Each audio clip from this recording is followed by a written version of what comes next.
Bagaimana bisa Qin Yichen terburu-buru? Bukan karena dia terkepung sekarang, dan dia berpikir bahwa dia belum pernah ke sana. Kerugian terbesar adalah bahwa upaya Qin Yichen untuk memenangkan anggota alam abadi lainnya ditunda untuk saat ini. Tentu saja, Qin Yichen masih harus mencoba yang terbaik untuk memanfaatkan kesempatan ini. Lagi pula, itu jarang terjadi. Saat Qin Yichen memilah-milah cara orang-orang ini satu persatu di dalam hatinya, Qin Yichen juga menemukan beberapa solusi. Melirik ketujuh orang itu, mereka hampir bernegosiasi, dan ini hampir saat Qin Yichen bergerak. Mengambil napas dalam-dalam, Qin Yichen tiba-tiba meledak, dan tubuhnya langsung naik ke udara. Sekelompok xiao-xiao, sekarang kata itu sudah mati, tidak tahu bagaimana cara melarikan diri. Dengan raungan, dua orang tiba-tiba berbalik. Seperti yang telah diprediksi Qin Yichen untuk mereka di awal, mereka adalah yang paling tidak sabar dan pasti akan menjadi yang pertama berbalik. Salah satu dari mereka menyerang lebih dulu, sementara yang lain melakukan serangan balik sedikit terlambat. Awalnya, keduanya menyerang dalam urutan yang berbeda, tetapi di bawah posisi Qin Yichen saat ini, orang dengan teknik yang lebih lambat harus menjadi yang pertama menyerang, dan kemudian orang dengan teknik yang lebih cepat akan menyerang. Dan orang-orang ini hanya aliansi berumur pendek, bukan rekan tim yang dekat. Dalam waktu yang singkat ini, mereka tidak dapat melihat perbedaan yang begitu halus. Pada saat latihan mereka ditembak, Qin Yichen membuat penilaian bahwa latihan kedua orang akan bertabrakan sekitar 100 meter di depannya. Dan tabrakan seperti itu akan memberi Qin Yichen peluang bagus, yaitu dia bisa berdiri. Di hadapan semua orang, selesaikan transfer posisi. Ledakan.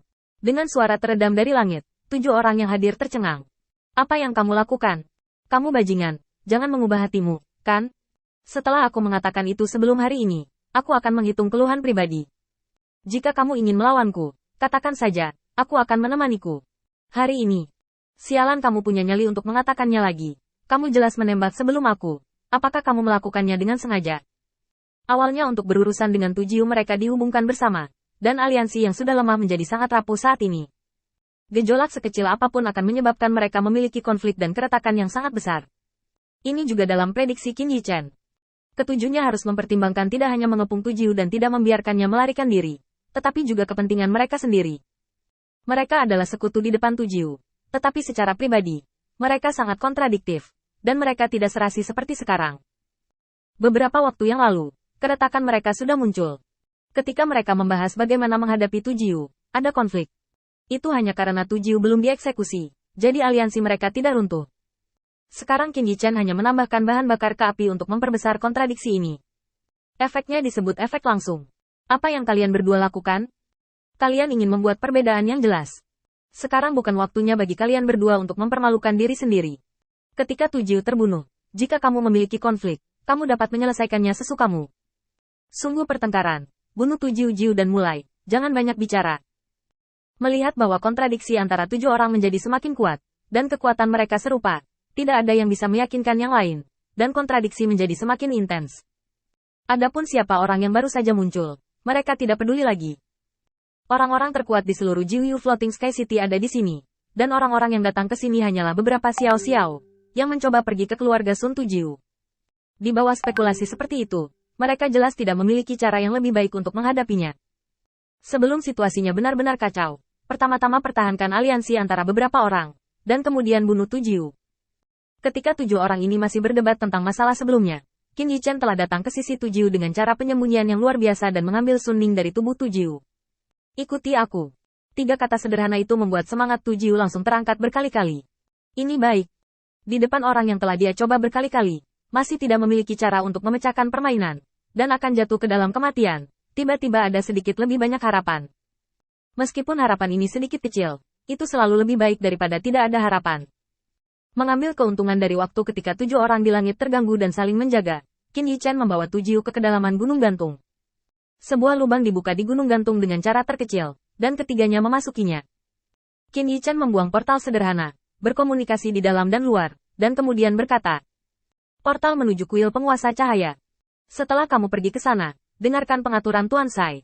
Kamu tidak perlu khawatir tentang hal lain." Setelah berbicara, seberkas cahaya menyelimuti mereka berdua, dan keduanya menghilang tanpa jejak. Qin Yichen mengemasi portal, dan kemudian memanggil 2 avatar. Dengan berpikir, keduanya berubah menjadi Suning dan Tujiu. Setelah Qin Yichen menutupi wajahnya, dia membawa kedua avatar ini ke arah yang berlawanan. Melarikan diri. Seluruh proses hanya memakan waktu beberapa saat, dan fluktuasi yang disebabkan oleh pengoperasian lingkaran teleportasi akhirnya melewati blokade gunung gantung dan ditemukan oleh 7 orang di luar. Tidak bagus. Tu Jiu kabur. Kalimat ini langsung membangun kembali aliansi genting dari 7 orang. Perselisihan segera berhenti, dan 7 kesadaran langsung menyelimuti gunung yang menggantung. Dan Qin Yichen dan 2 klon tidak punya tempat untuk bersembunyi dan ditemukan satu demi satu. Di sana, kejar. Sial, bajingan mana yang berani merusak perbuatan baikku?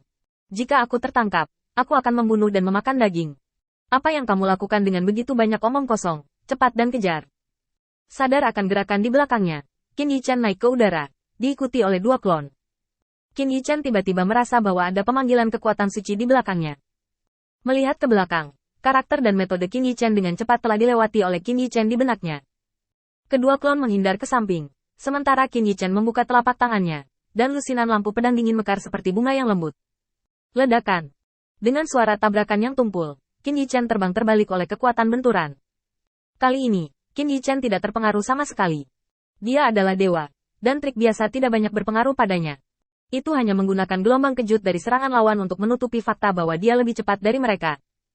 Hari ini, dia tidak hanya ingin meninggalkan Tu Jiu, tetapi juga memimpin 7 orang ini ke arah yang berlawanan.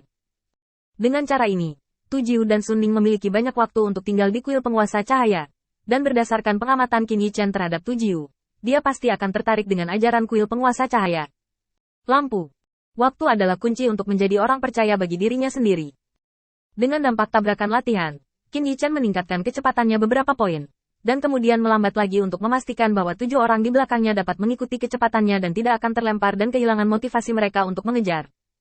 Melihat ke belakang, itu adalah sepotong bara yang bertabrakan dengan latihan, dan 7 orang bergegas untuk membunuh mereka secara langsung. Bocah bau ini bisa lari.